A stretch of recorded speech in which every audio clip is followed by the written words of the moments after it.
regardez Al24 News, il est 19h. Merci de nous rejoindre pour cette nouvelle édition. Un journal spécial qui sera consacré aux récents développements en Iran. Tout de suite les titres.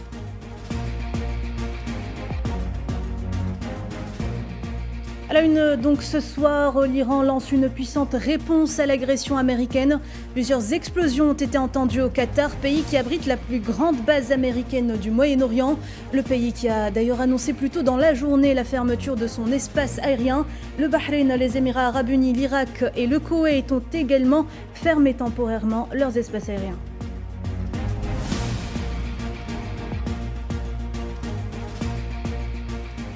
Et puis Manuel Pouchelet, expert en questions internationales, sera avec nous en direct depuis Paris pour parler des récents développements et de cette escalade au Moyen-Orient. L'antiterroriste lance des attaques sur la prison d'Evin à Téhéran. Plusieurs parties de l'établissement endommagées selon la justice iranienne.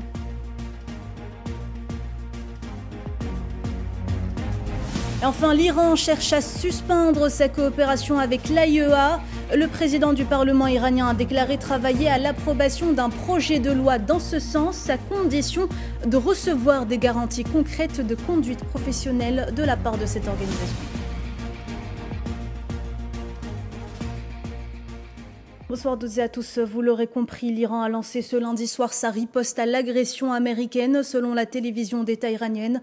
Des explosions ont été entendues au Qatar, pays qui abrite la plus grande base américaine du Moyen-Orient, dans un contexte de tension après les frappes américaines en Iran. Les explosions ont été entendues dans le centre de Doha et à Lusail, au nord de la capitale, tandis que des projectiles ont été aperçus dans le ciel.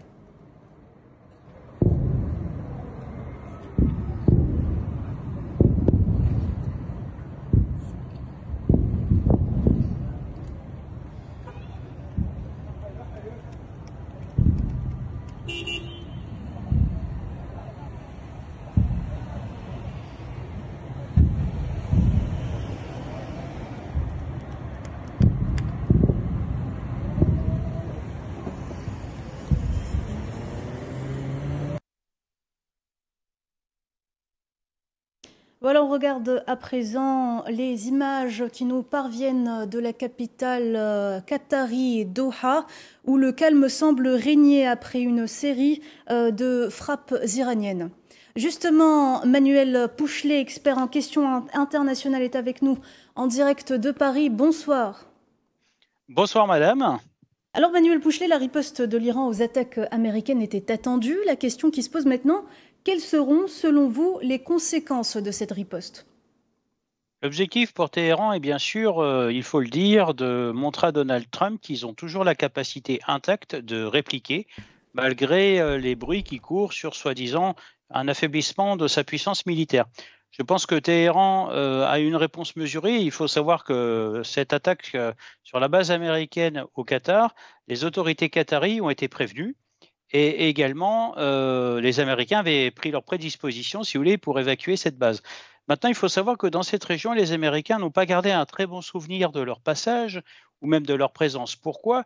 Puisqu'en 1998, à peu de pays près, ils avaient été attaqués avec un bateau qui était l'USS Cole, qui avait été victime d'une charge explosive lors d'une attaque. Et quelque part, c'est aussi un message adressé à Donald Trump pour lui faire comprendre que vous attaquez notre souveraineté territoriale, nous sommes capables également de vous attaquer sur tous les territoires où vous êtes déployés au Moyen-Orient. Force est de constater que Téhéran a toujours une puissance militaire capable de défier Donald Trump. Maintenant, ce qui m'intéresse, c'est de savoir quelle réponse Donald Trump va adresser à Téhéran. Il faut savoir qu'il y a des négociations en cours, notamment avec la présence du ministre iranien des Affaires étrangères à Moscou. Et peut-être que du côté de Moscou, il y a également sûrement des issues ou des capacités de dialogue. Il faut bien savoir que Donald Trump a toujours cette idée de négociation. Maintenant, qui est derrière tout ça? Une chose est sûre, ils ont provoqué un régime qui se défend. Et maintenant, la violence de la réponse, ou tout du moins ce qui est présenté ce soir, permet, si vous voulez, de dire que Téhéran est capable de répliquer et répliquera avec une sorte de quoi qu'il en coûte si l'on reprend les expressions de personnalités politiques européennes en tout cas. Justement, et on peut dire que c'est pour ça que Téhéran a choisi de lancer sa riposte sur la plus grande base américaine de la région. C'est finalement pour démontrer sa puissance. Tout à fait, ce n'est pas un choix anodin. Il faut savoir que les Américains sont présents également dans les autres pays du Golfe, avec des effectifs plus ou moins réduits. Mais c'est aussi un message adressé, si vous voulez, à Donald Trump, aux États-Unis et même à leurs alliés, puisque à côté du Qatar, il y a également les Émirats arabes unis. Vous avez des puissances occidentales qui ont des forces armées présentes sur leur sol. Quelque part, c'est un message, une réponse diplomatique aussi que l'on pourrait dire, mais les Américains sont des gens prudents. La majorité de leurs moyens sont en mer, au large, et je pense notamment aux porte-avions qui, à bord de ces, on va dire, de ces vecteurs, ont des capacités, on va dire, d'aéronefs capables encore d'aller frapper le territoire iranien. Maintenant, on est dans une nouvelle escalade qui s'avère être un jeu dangereux. Je pense qu'aujourd'hui, ce n'est plus non seul. Quand on regarde certaines analyses qui sont proposées à l'international, j'ai bien l'impression que le nucléaire était un postulat pour déclencher une opération. L'objectif, puisqu'on l'a vu ce soir avec vos images et cette frappe israélienne, notamment sur une prison iranienne, c'est également de faire tomber le régime. Mais je pense que ce régime ne disparaîtra pas sans avoir piqué ses contradicteurs, c'est-à-dire l'Occident en général. Écoutez, on l'a vu tout à l'heure, le Qatar a fermé par mesure de précaution son espace aérien. D'autres pays ont suivi, le Bahreïn, les Émirats, les Émirats arabes unis, l'Irak et le Koweït, des pays qui abritent des bases américaines. Néanmoins, l'Iran a dit que la riposte ne poserait aucune menace pour ces pays-là, Manuel Pouchelet. Tout à fait, Téhéran est prudent. Téhéran, il faut le savoir, partage également, notamment avec le Qatar, un gisement gazier pour lequel ils se sont entendus avec une espèce de pacte de non-agression. Mais en même temps, c'est pour aussi montrer aux Occidentaux que Téhéran a une diplomatie efficace avec cette relation, que la courtoisie, si vous voulez, de l'échange entre pays frères, si je puis me permettre, où justement l'objectif, c'est de dire on va vous faire partir des puissances étrangères. Je l'ai toujours annoncé sur votre antenne ou même sur d'autres antennes. Il faut savoir que la solution du conflit entre Israël, l'Iran et d'autres acteurs éventuellement, mais surtout avec les Américains, se trouve bien entendu à Oman. C'est le seul pays qui est capable, si vous voulez, de pouvoir négocier. Maintenant, ce qui m'inquiète un petit peu, c'est le silence de Donald Trump, qui, je pense, d'ici quelques heures, fera une déclaration ou peut-être prendra de nouvelles mesures. Mais ce qu'il faut savoir, et c'est très important de le souligner, les États-Unis sont touchés, ce qui fait dangereusement penser à une sorte de Pearl Harbor quelque part, puisqu'on est capable de toucher la puissance américaine là où elle est présente, alors qu'en fait, elle est soi-disant considérée comme étant la première armée du monde, ce qui veut dire qu'elle n'est pas non plus invincible et exposée. Manuel Pouchelet, cette information qui vient tout juste de tomber, Doha se réserve plutôt le droit de répondre à ces attaques iraniennes. Quelle lecture faites-vous de cette réponse du Qatar? La réponse du Qatar, bien sûr, n'est pas d'engager le combat contre Téhéran, puisque vous savez, c'est disproportionné. L'armée, on va dire, iranienne est nettement plus puissante. Je pense que ce que veut dire Doha ce soir, c'est qu'elle est capable d'arrêter, on va dire, avec son système de défense antiaérienne, les missiles qui tombent sur son sol, une sorte de geste pour dire que ce pays est capable, entre guillemets, de protéger les États-Unis qui sont déployés.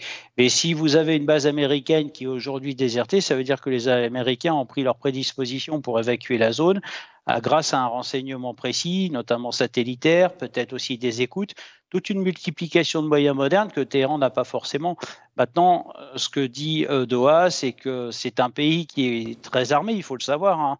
Les pays du Golfe ont des dépenses militaires très impressionnantes qui dépassent l'entendement si on compare au budget, on va dire, occidentaux, mais en même temps, ils achètent américains. Donc, quelque part, la réponse de Doha envers Téhéran est ni plus ni moins qu'une politesse diplomatique adressée à Téhéran en soulignant qu'ils vont répliquer, mais sachez une chose, l'armée qatari n'a pas la prétention d'attaquer ou d'affronter l'armée iranienne nettement plus Écoutez, puissante. en tout cas, on a le ministère qatari des Affaires étrangères qui a dénoncé cette attaque iranienne. Le Qatar qui dénonce donc une violation flagrante de sa souveraineté, Emmanuel Pouchelet.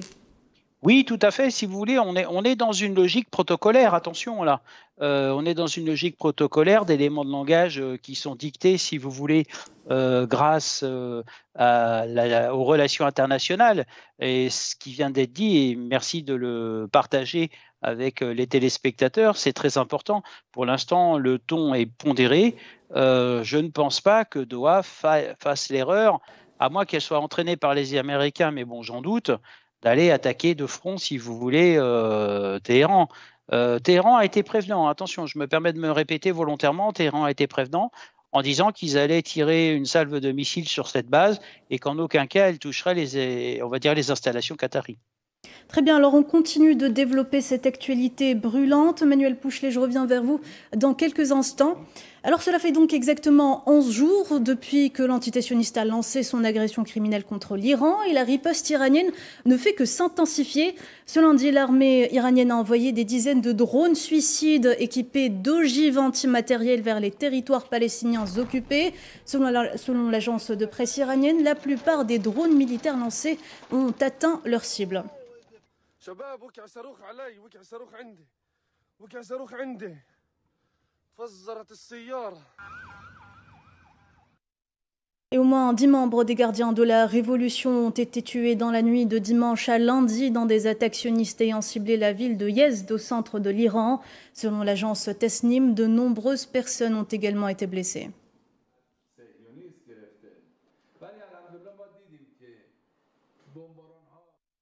Je vous le disais tout à l'heure en titre, la justice iranienne a par ailleurs annoncé ce lundi que des frappes sionistes avaient visé la prison d'Evin à Téhéran, endommageant certaines parties de l'établissement. Sur son site, le pouvoir judiciaire a néanmoins indiqué que les bâtiments de l'établissement restaient sous contrôle.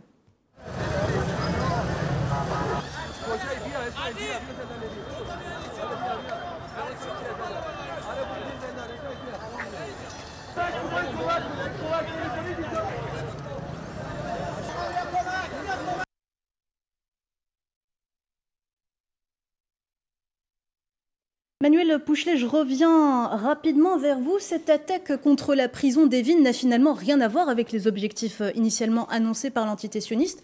Alors pourquoi donc avoir ciblé cette prison qui détient notamment des ressortissants étrangers ? Je pense que l'État sioniste fait une grave erreur. Elle va se contredire et Téhéran va de toute façon répliquer à cette nouvelle agression. Je pense que l'objectif, en s'attaquant à cette prison, c'est de s'attaquer au pouvoir, c'est-à-dire aux gardiens de la Révolution, c'est-à-dire aux mollahs, c'est-à-dire à M. Khamenei. Ce qu'il faut être très clair sur ce sujet, c'est que j'ai l'impression qu'il y a une escalade. Au début, on s'attaque au programme nucléaire.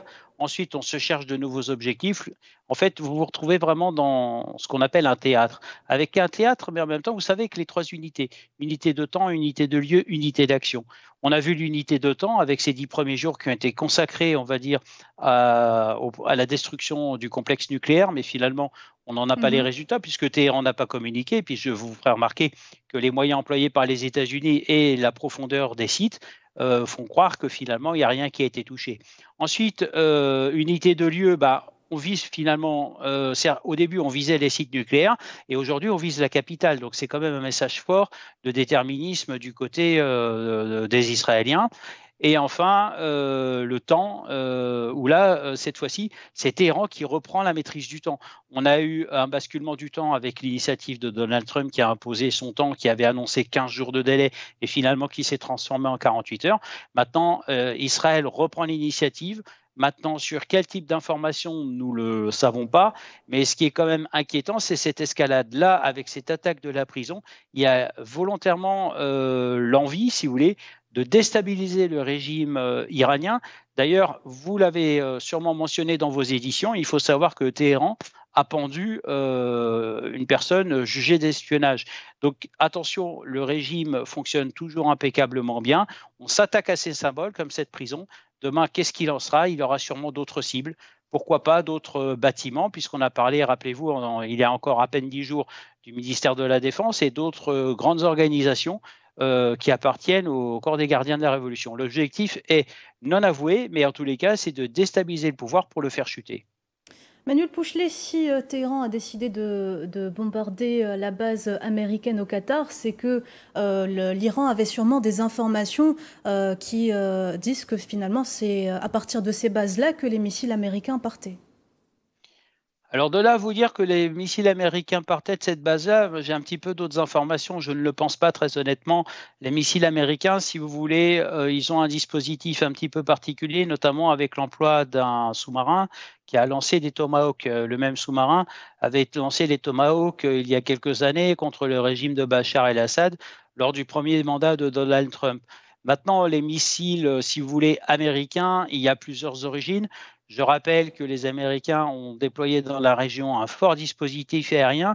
Donc, vous avez aussi la possibilité de tirer des missiles à partir d'aéronefs volant à partir de territoires étrangers, donc c'est-à-dire sans enfreindre l'inviolabilité du territoire iranien. Mais vous savez, l'origine des missiles, de là à croire qu'elles viennent du Qatar, moi j'y crois à peine. Je pense que les Américains sont des gens précautionneux, puisque ce genre d'opération, si vous voulez, oblige une planification stricte avec des personnes expérimentées et forcément un point de départ qui peut être multiple. D'ailleurs, ces points de départ multiples, ils ont été déjà constatés lors de la première et deuxième guerre du Golfe, puisque les aéronefs qui venaient bombarder le territoire irakien à l'époque partaient bien de porte-avions déployés, on va dire, en Méditerranée, et d'autres porte-avions qui étaient non seulement situés à proximité du Golfe Persique, et également dans l'océan Indien et la base de Diego Garcia. Très bien, on revient vers vous, Manuel Pouchelet. Alors, au lendemain des frappes américaines qui ont ciblé les 3 installations et centres nucléaires de Fordo, Natanz et Ispahan, le porte-parole de la diplomatie iranienne a déclaré que le pays se concentrerait à présent sur sa défense lors d'un point de presse ayant eu lieu ce lundi. On l'écoute.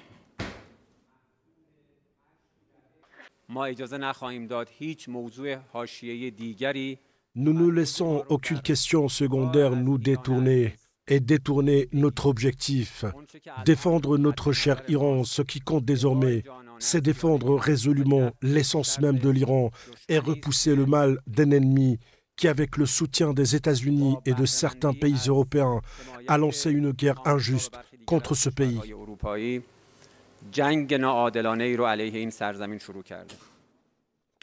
Dans ce contexte, le président du Parlement iranien a déclaré ce lundi que l'Iran cherchait à suspendre sa coopération avec l'Agence internationale de l'énergie atomique.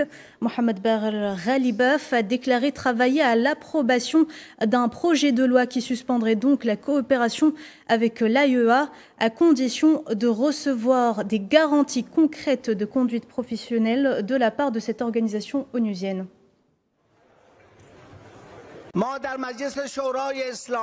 Au Parlement, nous travaillons à l'adoption d'un projet de loi visant à suspendre la coopération de l'Iran avec l'AIEA jusqu'à ce que nous recevions des garanties concrètes de professionnalisme de la part de cette organisation internationale. Manuel Pouchelet, je reviens vers vous. Que pensez-vous de cette décision du président du Parlement iranien de suspendre ses actions ou sa coopération avec l'AIEA? La réponse, si vous voulez, se justifie puisque l'on se doute bien que l'AIEA n'est jamais neutre. Hier, vous m'aviez interrogé lors d'une émission spéciale sur la possibilité d'avoir des espions, si vous voulez, dans cette organisation. Vous savez, les organisations onusiennes, ou peu importe tout type d'organisation, dès qu'il y a une inspection, il y a une forme de secret qui est toujours révélée et qui forcément crée la peur chez celui qui est inspecté. Et je pense que c'est une décision où justement les Iraniens s'agacent de cette organisation qui, on va dire, est responsable en partie de leur malheur. Et c'est ce que veut faire passer comme message le président de cette assemblée iranienne qui exprime ses doutes. Et on sait pertinemment que l'AIEA n'est pas neutre avec les nationalités des chercheurs présents sur place qui souhaitent peut-être, et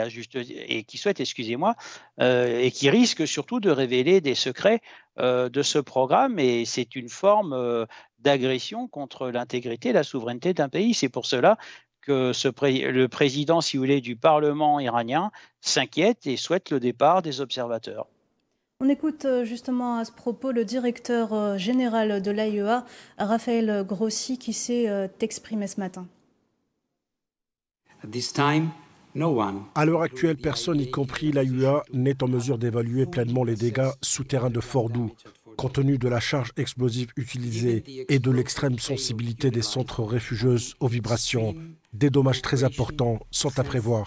L'Iran a informé l'AIEA qu'il n'y avait pas eu d'augmentation des niveaux de radiation hors site sur les 3 sites.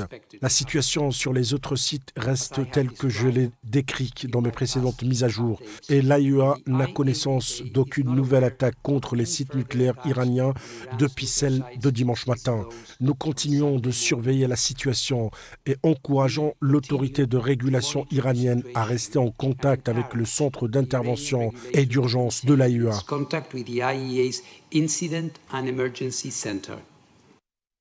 Et avant de revenir vers vous, Manuel Pouchelet, on va à présent parler des pourparlers qui se sont tenus ce lundi à Moscou sur les agressions sionistes contre l'Iran. Le président russe Vladimir Poutine a dénoncé une agression non justifiée de la part de l'entité sioniste s'adressant au chef de la diplomatie iranienne, Abbas Araghchi.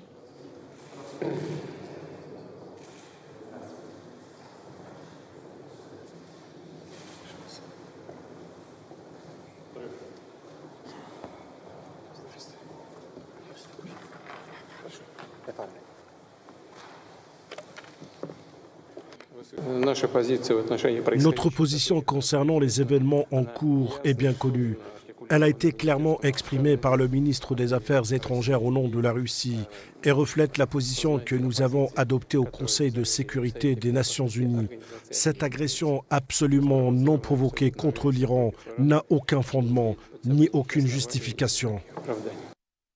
Lors de son entrevue avec le ministre iranien des Affaires étrangères, Vladimir Poutine a donc affirmé que l'agression absolument non provoquée contre l'Iran n'a aucun fondement ni aucune justification. Il s'agit d'un acte d'agression et d'une attaque qui doit être condamnée sans équivoque. Nous apprécions la position de la Russie qui a condamné cette attaque avec la plus grande fermeté aujourd'hui et nous espérons qu'elle bénéficiera d'un soutien concret au sein du Conseil de sécurité.